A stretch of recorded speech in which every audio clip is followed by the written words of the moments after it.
Я невысокого роста, мне 30 лет, волосы по плечи, одета в голубо-серое платье с цветами. К чему такое необычное представление ведущего становится ясно, когда видишь, кому адресовано это небольшое резюме. В первых рядах в зале сегодня слабовидящие или незрячие люди. Так сотрудник Ставропольской библиотеки дает им визуальное представление о себе. Далее начинается само Тифло-турне. Ведущий описывает достопримечательности Ставрополья, в то время как люди с нарушением зрения могут подержать в руках их уменьшенные копии и тем самым воссоздать, как выглядят эти сооружения. Первая в списке аптека Байгера в Ставрополе.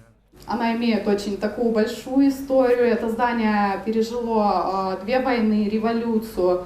Нужно сказать, что это здание, оно всегда имело такую историю, оно так или иначе было связано с медициной, с лекарственными препаратами и так далее. Помимо аптеки Байгера, гости с нарушением зрения путем тактильного просмотра смогли увидеть Казанский собор Ставрополя, здание Курзала Кисловодска и Алову арфу, а также воссоздать, как выглядел великий русский писатель Лев Толстой. Каждый экспонат – уменьшенная 3D-копия оригинала. Для человека, у которого нет проблем со зрением, эта выставка может быть не так актуальна, но стоит закрыть глаза и понимаешь, насколько важно незрячим или слабовидящим людям прикоснуться к этим экспонатам, чтобы понять, как они выглядят. В Ингушетии Тифло-турне завершает свое путешествие по регионам 2 округов. Подобные выставки прошли на базе библиотек Краснодара, Карачаево-Черкесии, Ростова, Севастополя, Краснодара, Калмыкии. Люди с нарушением зрения уже смогли ознакомиться с историческими достопримечательностями Ставрополья. Главная идея, цель проекта в том, чтобы сделать более доступным вот то культурное наследие в архитектурном плане для незрячих, слабовидящих людей. Этот проект считаю очень важным, актуальным для вот тех людей, которые не имеют визуального восприятия, и получить информацию о той или иной достопримечательности, прикоснуться к культуре, очень важно, потому что не всегда незрячий на слух может понять, как выглядит тот или иной храм. Вот даже взять ту же известную Эйфелеву башню, мы с вами много слышали, вроде бы все понятно, но незрячий он до конца не может понять, какой формы эта башня, что есть какие-то изгибы там и так далее, мельчайшие детали. И вот именно тактильное восприятие, тактильный просмотр этих 3D-моделей позволяет детально увидеть, прочувствовать, проникнуться стилем этой архитектуры. Для незрячих людей тактильное восприятие – это основа получения информации из окружающего мира. Если, например, памятник, архитектурный памятник, скульптурный памятник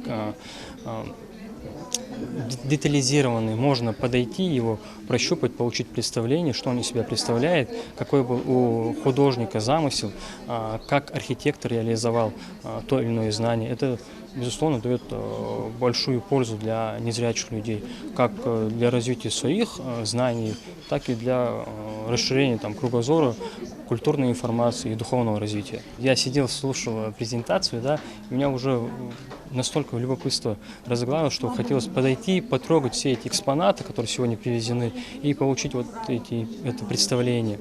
Библиотека Ставрополя воссоздает уменьшенные копии достопримечательностей со всего мира уже не первый год. Благодаря этому проекту многие незрячие жители страны смогли увидеть, как выглядит Эйфелевая башня, Статуя Свободы, Колизей, Пизанская башня. Наравне с ними скоро коллекцию пополнят и наши сторожевые башни, Мемориал памяти и славы, Башня Согласия и Бор-Акаш. Некоторых сотрудники библиотеки Маяковского уже сфотографировали, других же планируют.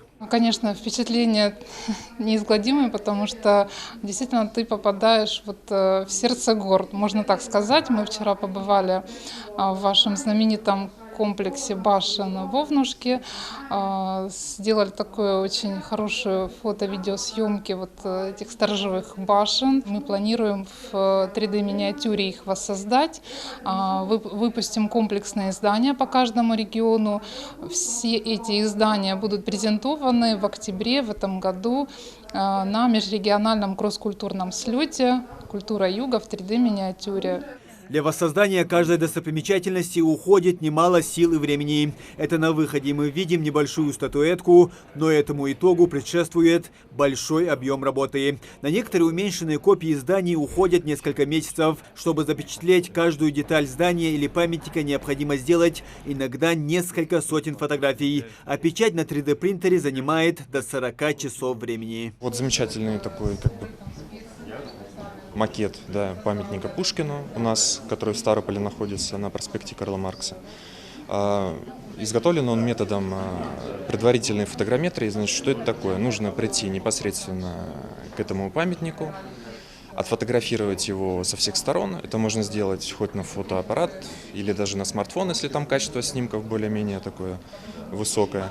И нужно отфотографировать и сверху его, и снизу, и сбоку, и общий ракурс, и изблизи. То есть получить около сотни, может, 150 снимков или даже больше.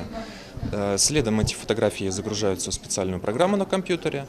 Она эти фотографии обрабатывает, и получается некая заготовка. И следом на компьютере нужно эту некую заготовку уже тоже доделать, обработать, что-то исправить, что-то добавить. И следом эта 3D-модель загружается на флешку и печатается уже с 3D-принтера. Пока такой экспозиции, как Ставропольская библиотека, наша порадовать не может. И поэтому в подарок своим коллегам директор Ингушской библиотеки передала в дар книги наших писателей, написанные методом Брайля. Муслим Ганиев, Асхаб Билакиев. Новости 24.